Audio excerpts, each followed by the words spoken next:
बिस्मिल्लाहिर्रहमानिर्रहीम। Dear student, अस्सलाम वालेकुम। लेक्चर नंबर 16, कोर्स टाइटल है differential equations, power series and Laplace transform. Course code है जी MAT 102। टॉपिक है एप्लीकेशन ऑफ अनडिटरमिन्ड कोफिशिएंट मेथड।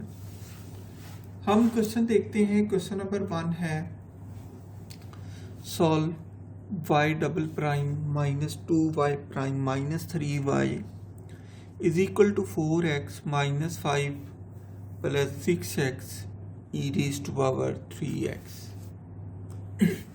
हमने इसको सॉल्व करना है। जब भी सॉल्व करने का कहा जाए तो इसका मतलब होता है हमने उसका जर्नल सॉल्यूशन निकालना है।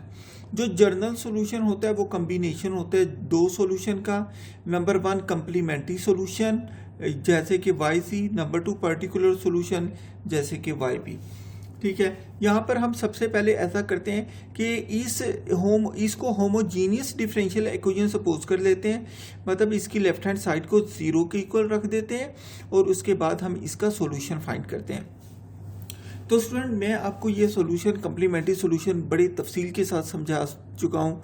मैंने यहाँ डायरेक्ट मैंने इसका सॉल्यूशन लिखा है। जो कि सॉल्यूशन आएगा आपने इसको खुद सॉल्व करना है और ये सॉल्यूशन निकालना है। तो स्टेप 1 के अंदर first the solution of the associated homogeneous differential equation is y double prime minus 2y prime minus 3y is equal to 0 is found. तो इसका सॉल्यूशन जो हमने निकाला है बिल्कुल वैसे ही मैं आपको थोड़ा सा याद दहानी करवा दूं कि हमने इसका सॉल्यूशन कैसे फाइंड किया था। ये बड़े तफसील के साथ हम इसका जिक्र कर चुके हैं। हमने ऐसा किया था कि हमने y double prime minus 2y prime minus 3y is equal to 0 की को रखा। उसके बाद हमने क्या किया, हमने लेट कर दिया y is equal to e raised power mx। इसके बाद हमने क्या किया, y prime is equal to m e raised power mx। उसके बाद y डबल प्राइम की बात की तो m square e raised power mx। मैंने ये तमाम वैल्यूज़ को मैंने पुट कर दिया इक्वेशन 1 में। ये इक्वेशन 1 है, ये इक्वेशन 2 है, ये इक्वेशन 3 है, ये इक्वेशन 4 है। तो मैं इन वैल्यूज़ को इसके अंदर पुट करता हूँ तो ये क्या हो जाएगा, m square e raised power mx minus 2 वैसे का वैसे into m e raised power mx minus 3 वैसे का वैसे y की वैल्यू क्या है e raised power mx which is equal to 0। क्या बचेगा, m square minus 2m minus 3 e raised power mx is equal to 0। तो इन दोनों टर्म का प्रोडक्ट किसकी इक्वल है, 0 की इक्वल है। इसका मतलब या तो ये टर्म 0 की इक्वल है या ये टर्म 0 की इक्वल है। तो m square minus 2m minus 3 is equal to 0 but e raised power mx is not equal to 0। ये तो 0 हो ही नहीं सकता। ठीक है, ये तो 0 हो ही नहीं सकता। इसका मतलब ये 0 है।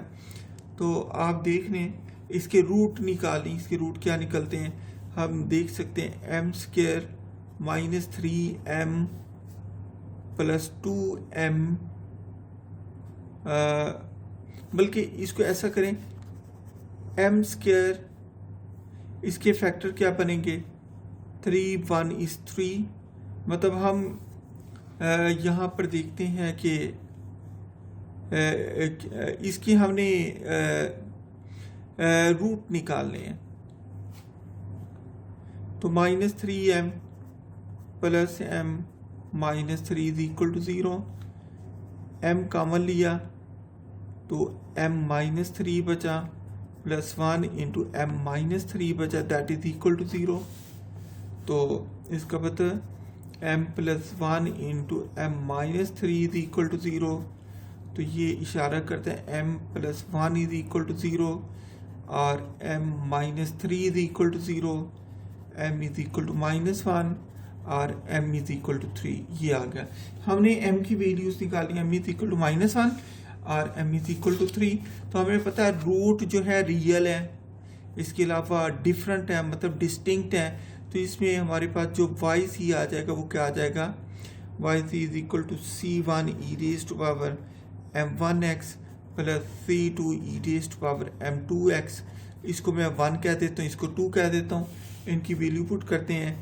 yc किसकी इक्वल आ जाएगा, c1 e raised to power m1 negative 1 है तो माइनस x आ गया, plus c2 e raised to power 3x आ जाएगा। ये कम्प्लीमेंट्री सॉल्यूशन आ गया जो कि हम बड़ी तफसील के साथ कर चुके हैं। इसके बाद हमने इसको डिस्कस नहीं करना, ये आप डायरेक्ट खुद निकाल के लिखें। हमने सिर्फ पर्टिकुलर सॉल्यूशन को देखना है क्योंकि ये बड़े तफसील से मैं बता चुका हूँ। तो इसका solution yc is equal to c1 e raised to power minus x plus c2 e raised to power 3x आ गया। सेकेंडली हम क्या करते हैं जी, सेकेंडली हम ऐसा करते हैं कि हम इसका पर्टिकुलर सॉल्यूशन फाइंड करते हैं। पर्टिकुलर सॉल्यूशन के लिए हमने इसकी राइट हैंड साइड को देखा। राइट हैंड साइड पर हमने देखा कि इसके दो तरह की टर्म है, एक तो लीनियर है और दूसरी जो है एक्सपोनेंशियल है। एक्सपोनेंशियल के साथ भी लीनियर मल्टीप्लाई हो रहा है। तो इसके लिए मैंने क्या कहा, मैंने कहा यहाँ पर secondly there are two types of terms on the right hand side. Number 1 the linear factor 4x minus 5। 4x minus 5 ये एक लीनियर फैक्टर है, तो इसके लिए हम yp1 लेंगे that is equal to ax plus b, मतलब लीनियर इक्वेशन ले ली। उसके बाद हम देखेंगे कि हमारे पास दूसरा फैक्टर जो एक्सपोनेंशियल है साथ लीनियर मल्टीप्लाई हो रहा है, तो इसके लिए जो हम फैक्टर चूज करेंगे yp2 that is equal to, क्योंकि लीनियर साथ मल्टीप्लाई हो रहा है, इसको मैंने cx प्लस डी लिखा into e raised to power 2x लिख दिया। yp किसके बराबर हुआ, जितने भी किस्म की टर्म्स होंगी वो सारी ऐड हो जाएंगी, that is equal to yp1 plus yp2।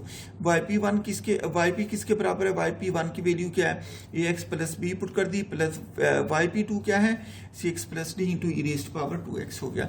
तो हमने इसके डेरिवेटिव लेते हैं, हम इसके जब डेरिवेटिव लेते हैं yp is equal to ax plus b into cx e raised to power 2x plus d e raised to power 2x। इसका हमने डेरिवेटिव ले लिया, फर्स्ट डेरिवेटिव इसके बराबर आया।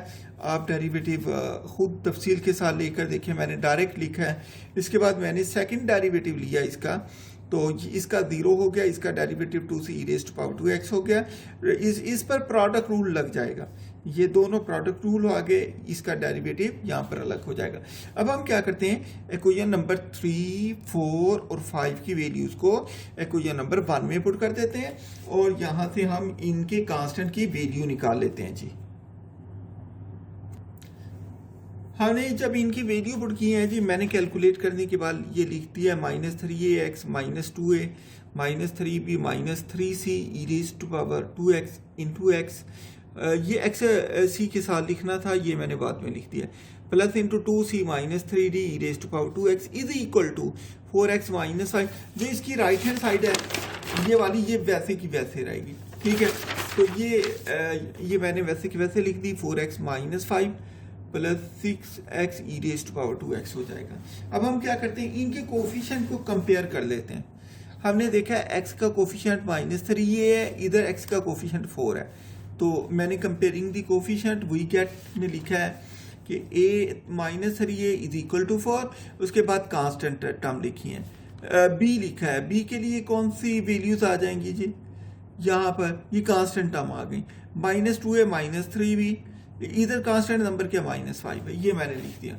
इसके बाद हमने c की बात की है, ठीक है। अब देखिए यहाँ पर ये इसके साथ x मल्टीप्लाई हो रहा है एक्सपोनेंशियल के साथ, तो इसका मतलब हुआ x e raised to power 2x का कोफिशिएंट -3c है, -3c किसके बराबर आ गए, इसका कोफिशिएंट इधर 6 है, 6 के इक्वल आ गया। बाकी कौन सी टर्म बची थी, बाकी एक्सपोनेंशियल के साथ 2c -3d, इसकी टर्म क्योंकि दूसरी साइड पे नहीं है, ई रेज़्ड टू पावर x वाली टर्म नहीं है, बल्कि x मल्टीप्लाई हो रहा है जिसमें वो टर्म है, इस ई रेज़्ड टू पावर 2x वाली नहीं है, तो इसका मतलब उसका कोफिशिएंट 0 हो गया। इसको मैंने सिंप्लीफाई किया जी, सिंप्लीफाई करने के बाद मैंने इनकी वैल्यूज निकाली हैं।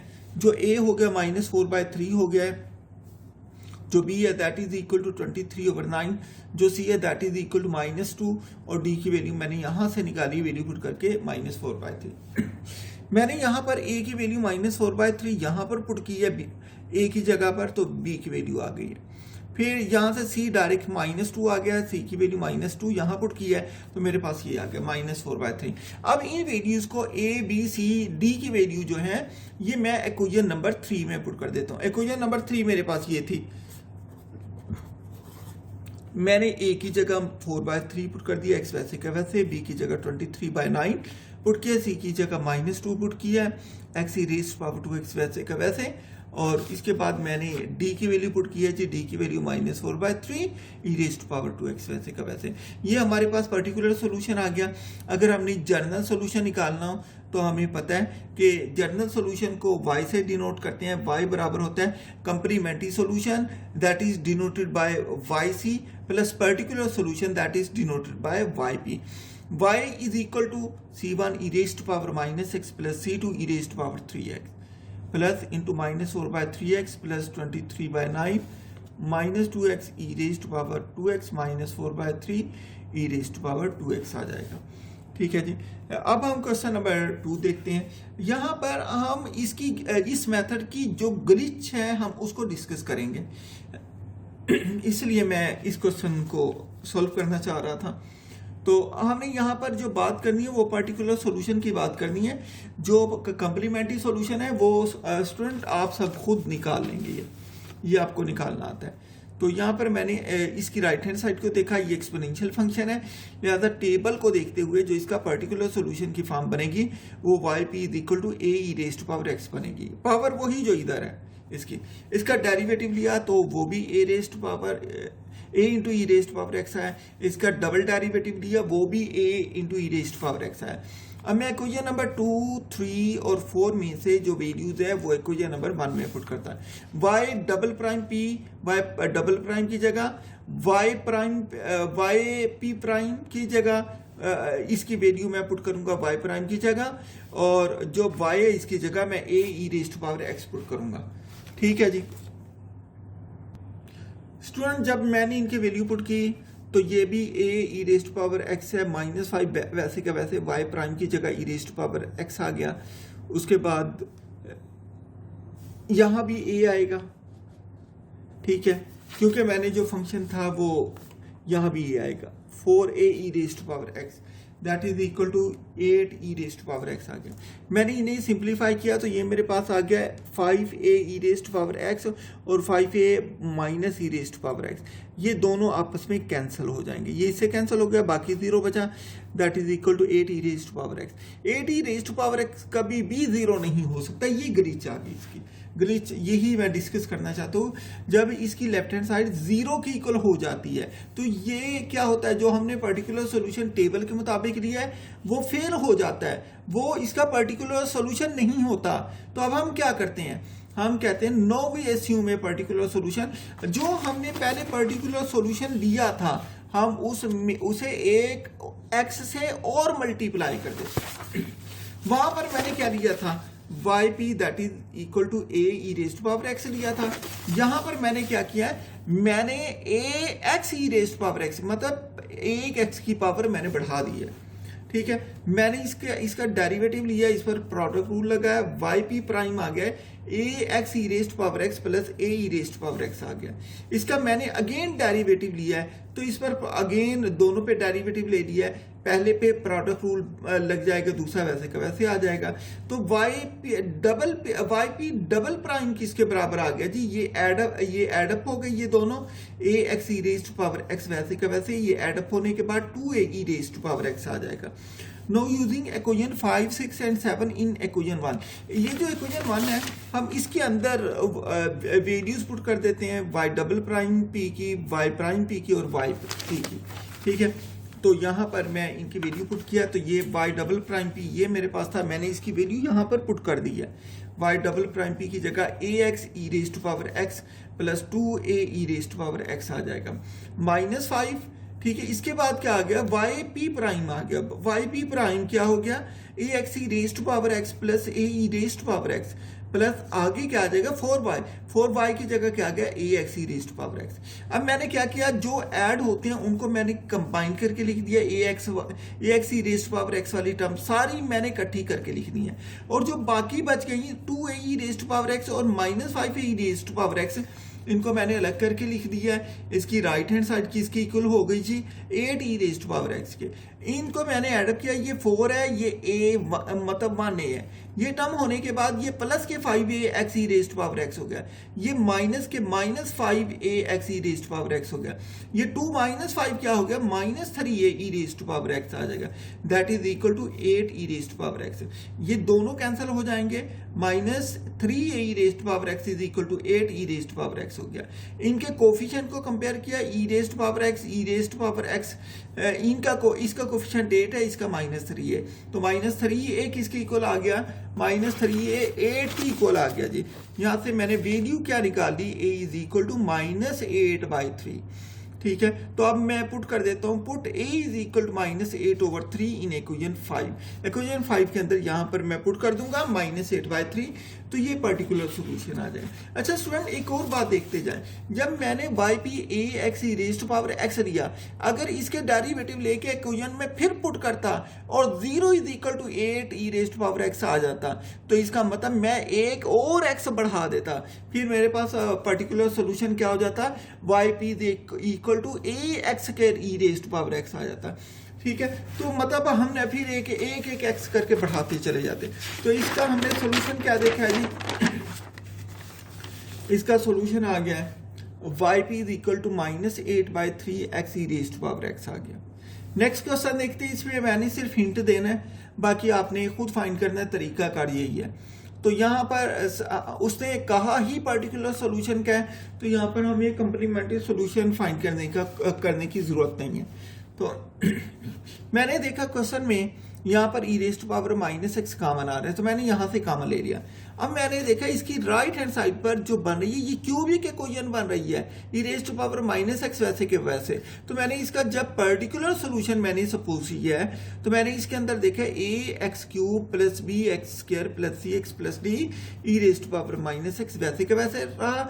स्टूडेंट, इसका फर्स्ट डेरिवेटिव लें, इसका सेकेंड डेरिवेटिव लें, उसके बाद इसकी वैल्यूज इक्वेशन नंबर 1 के अंदर यहाँ पर पुट करके कंपेयर कर दें, तो यहाँ पर a b c और d की वैल्यू आ जाएंगी, ठीक है। और वो जो a b c d की वैल्यू निकलेगी वो दोबारा आप इक्वेशन नंबर 2 में पुट करेंगे, a की जगह, b की जगह, c की जगह, d की जगह, ये आपका आंसर आ जाएगा, ठीक है। अब हम क्वेश्चन नंबर 4 की बात करते हैं। Find the solution y" plus 4y is equal to x cos x। सबसे पहले हमने यहाँ पर जब भी फाइंड सॉल्यूशन की बात किया, तो इसका मतलब ये जर्नल सॉल्यूशन की बात करें। सबसे पहले हम क्या करेंगे, हम इक्वेशन 1 में y" प्लस 4y को 0 के इक्वल पुट करेंगे, और ये जो होमोजीनियस इक्वेशन होगी इसका हम कंप्लीमेंट्री सॉल्यूशन निकालेंगे। जब हम इसका कंप्लीमेंट्री सॉल्यूशन निकालेंगे तो y is equal to c1 cos 2x plus c2 sin 2x हो जाएगा, ठीक है। हम क्या करेंगे, इसके बाद इसका पर्टिकुलर सॉल्यूशन निकालना है। पर्टिकुलर सॉल्यूशन निकालने के लिए मैंने इसकी राइट हैंड साइड को देखा, राइट हैंड साइड में मैंने देखा यहाँ पर x cos x है। जब मैंने कहा cos x आ गया तो इसका मतलब sin x भी आएगा, इसके साथ मल्टीप्लाई क्या हो रहा है x, तो इसका मतलब ये लीनियर फैक्टर है। जब हम इसका पर्टिकुलर सॉल्यूशन लेंगे cos मल्टीप्लाई हो जाएगा लीनियर फैक्टर के साथ, जब cos आ गया तो साइन भी आएगा, साइन भी मल्टीप्लाई हो जाएगा लीनियर फैक्टर के साथ। सिर्फ ये याद रखें, है दोनों लीनियर फैक्टर, लेकिन ये कांस्टेंट इनके डिफरेंट है, यहाँ पर a भी है, यहाँ पर c भी है। हम इसके बाद क्या करेंगे, हम इक्वेशन नंबर 3 के डेरिवेटिव लेंगे। डेरिवेटिव लेने के बाद हम इसकी वैल्यू जो है इक्वेशन नंबर 1 के अंदर पुट कर देंगे, तो हमारे पास a b c और d की हमारे पास वैल्यूज आ जाएगी, और हम a b c d की वैल्यू यहाँ पर पुट करेंगे इनकी जगह पर। ये हमारे पास जो आ जाएगा सोल्यूशन, पर्टिकुलर सोल्यूशन आ जाएगा। उसके बाद जनरल सोल्यूशन हम जानते हैं, y जो होता है that is equal to yc plus yp के बराबर होता है। तो यहाँ पर कंप्लीमेंट्री सॉल्यूशन और पर्टिकुलर सॉल्यूशन को ऐड कर देते हैं, तो ये हमारे पास जनरल सॉल्यूशन आ जाता है। इसके बाद हम एग्जांपल नंबर 6 देखते हैं बुक से। हमने यहाँ पर देखा हमें गिवन है determine in the form of particular solution of, हमने इसका सिर्फ पर्टिकुलर सॉल्यूशन फाइंड करना है, ठीक है। कंप्लीमेंट्री सॉल्यूशन नहीं पूछा, सिर्फ पर्टिकुलर सॉल्यूशन पूछा है। तो हम क्या करेंगे, हमने देखा इसकी राइट हैंड साइड पर कितनी किस्म की टर्म्स हैं। पहली क्वाड्रेटिक टर्म है, दूसरी ट्रिग्नोमेट्रिक टर्म है, तीसरी एक्सपोनेंशियल की टर्म x से मल्टीप्लाई हो रही है। तो इसका मतलब यहाँ पर जो सॉल्यूशन पर्टिकुलर सॉल्यूशन होंगे हम वो 3 किस्म के लेंगे। 3x² के लिए जो हम पर्टिकुलर सोल्यूशन लेंगे वो yp1 लेंगे, that is equal to ax² plus bx plus c। दूसरी टर्म क्या है जी, -5 sin 2x। -5 sin 2x के लिए जो टर्म लेंगे, जब साइन आएगा तो cos भी आएगा, इसके लिए मैं टर्म लूंगा कोई भी e cos 2x plus f sin 2x। इसके बाद थर्ड टर्म क्या है, 7x e raised to power 6x। इसके लिए मैं जो टर्म लूंगा yp3 लूंगा, that is equal to gx plus h into e raised to power 6x आ गया। ये जो x मल्टीप्लाई हो रहा था साथ, ये लीनियर फैक्टर आ गए इसके लिए। अब हम क्या करेंगे, पर्टिकुलर सोल्यूशन फाइंड करना है, तो जो particular solution as a whole आएगा yp that is equal to yp1 plus yp2 plus yp3। इन तीनों को मैं ऐड अप कर दूंगा, तीनों को ऐड अप किया तो मेरे पास yp आ गया ax² plus bx plus c plus e cos 2x plus f sin 2x plus into gx plus h into 6 e raised to power 6x। हम स्टूडेंट इसका पहला डेरिवेटिव लेंगे, उसके बाद इसका दूसरा डेरिवेटिव लेंगे। हम इसकी वैल्यू जो है वो सारी की सारी डबल डेरिवेटिव की, सिंगल डेरिवेटिव की और y प्राइम की मैं इसके अंदर पुट करके सिंप्लीफाई करेंगे, तो यहाँ से हमारे पास a b c e f g h की वैल्यू आ जाएगी। उसने यहाँ पर d इंट्रोड्यूस नहीं किया, तो आप लिखना चाहें तो e की जगह आप d भी लिख सकते हैं, नो प्रॉब्लम, ठीक है। तो इस तरीके से आपने इसका पर्टिकुलर सोल्यूशन फाइंड करना है। तो अब अगली एग्जांपल नंबर 7 देखें। इसके अंदर y double prime minus 2y prime plus y is equal to e raised power 6x, e raised power x की बात की है। जब हम इसकी पर्टिकुलर सोल्यूशन की बात करते हैं, कंप्लीमेंट्री सोल्यूशन जो इसका होता है वो आ जाता है yc is equal to c1 e raised power x plus c2 x e raised power x आ जाता है। इसके बाद जब हम इसके पर्टिकुलर सॉल्यूशन की बात करते हैं, उसको एस्यूम करते हैं, तो हम यहाँ पर पहले yp is equal to e raised to power x लेते हैं। जब इसके डेरिवेटिव लेके इक्वेशन 1 के अंदर हम इसके अंदर पुट करते हैं तो 0 is equal to e raised to power x आ जाता है। तो इसका मतलब ये हुआ कि ये पॉसिबल नहीं है। हम उसके बाद क्या करते हैं, yp को एक और x से मल्टीप्लाई कर देते हैं। हम जब yp को लेते हैं ax e raised to power x लेते हैं, ठीक है, इसके डेरिवेटिव लेते हैं, पहला डेरिवेटिव लेते हैं, दूसरा डेरिवेटिव लेते हैं, इसके बाद इसकी वैल्यू को हम इसके अंदर पुट करते हैं, तो जो टर्म्स होती हैं ना वो मैच कर जाती हैं, आप देखें। इसके बाद हम देखते हैं, वो कहता है we will not be able to find a particular solution of the form yp is equal to ax e raised power x। अब देखिए इसके अंदर एक्सपोनेंशियल ऑलरेडी मौजूद है, ये वाली टर्म जो आ गई ना, यहां से पता चल गया इसका कंप्लीमेंट्री सोल्यूशन देख के कि ये इसके अंदर ex भी मौजूद था और x e raised to power x भी मौजूद था। मतलब डुप्लीकेट टर्म अगर मौजूद हो तो उसको पर्टिकुलर सॉल्यूशन नहीं दिया जा सकता। कंप्लीमेंट्री सॉल्यूशन के अंदर अगर पर्टिकुलर सॉल्यूशन की टर्म आ जाए तो वो पर्टिकुलर सॉल्यूशन नहीं हो सकता। उसके लिए फिर हम क्या करते हैं, हम एक और x से मल्टीप्लाई कर देते हैं। जब हम एक और x से मल्टीप्लाई करते हैं, इसका पहला डेरिवेटिव लेते हैं, उसके बाद इसका दूसरा डेरिवेटिव लेते हैं, तो यहाँ इसकी वैल्यूज़ को इक्वेशन नंबर 1 के अंदर पुट करके सिंप्लीफाई करते हैं, तो यहाँ पर जो a की वैल्यू आती है वो 1/2 आ जाती है और a की वैल्यू 1/2 यहाँ पर पुट करते हैं, yp is equal to 1/2 x² e raised to power x। ये हमारे पास इसका पर्टिकुलर सोल्यूशन आ जाता है। तो स्टूडेंट इसके पेज नंबर 146 पे, ये बुक का नाम है जी differential equation with boundary value problem, ठीक है। डेनिस चीजिल ने ये बुक जो है, इसका ऑथर है डेनिस चीजिल और माइकल आर कलन, ठीक है। इसकी बुक का पेज नंबर जो है 146 पर एग्जाम्पल है, example number 8 y double prime plus y is equal to 4x plus 10 sin x। इसमें इनिशियल कंडीशन गिवन है, y of pi is equal to 0, y prime of pi is equal to 2। ये आपने खुद करनी है। इसके अलावा एग्जाम्पल नंबर 9 है, solve y double prime minus 6y prime plus 9y is equal to 6x² plus 2 minus 12 e raised to power 3x। ये भी आपने खुद सॉल्व करनी है, ठीक है जी। इसके बाद एग्जाम्पल नंबर इसकी 10 है, ठीक है। इसमें थर्ड ऑर्डर डिफरेंशियल इक्वेशन आ जाती है, y double prime plus y triple prime plus y double prime is equal to e raised power x cos x। ये सारा इसका सोल्यूशन आप फाइंड करें, ये भी खुद करें। इसके बाद ये एग्जांपल नंबर 11 आ जाती है, इसमें फोर्थ ऑर्डर डिफरेंशियल इक्वेशन आ जाती है। तरीकाकार वही है, सिर्फ रूट जिस ऑर्डर की डिफरेंशियल इक्वेशन होगी उसके रूट भी उतने निकलेंगे, ठीक है। तो इस तरीके से आपने इसको सॉल्व करना। एग्जांपल नंबर 11 है, इसके बाद ये एक्सरसाइज है, इसकी एक्सरसाइज ये आपकी असाइनमेंट है, ये आपने असाइनमेंट जो है ये अपलोड कर दी है आपने। ये करने के बाद ये एक्सरसाइज नंबर 4.4 है, पेज नंबर 148 है। इसकी ये सारी जो एग्जांपल शुरू में 8-10 में करवा चुका हूँ आपको, ये कर दी है आपने असाइनमेंट में, पहले आपने प्रैक्टिस में कर दी हैं, और ये बाकी जो पार्ट रह गए ये आप खुद करें, ठीक है जी। इसमें देख लें। थैंक यू, अल्लाह हाफिज़।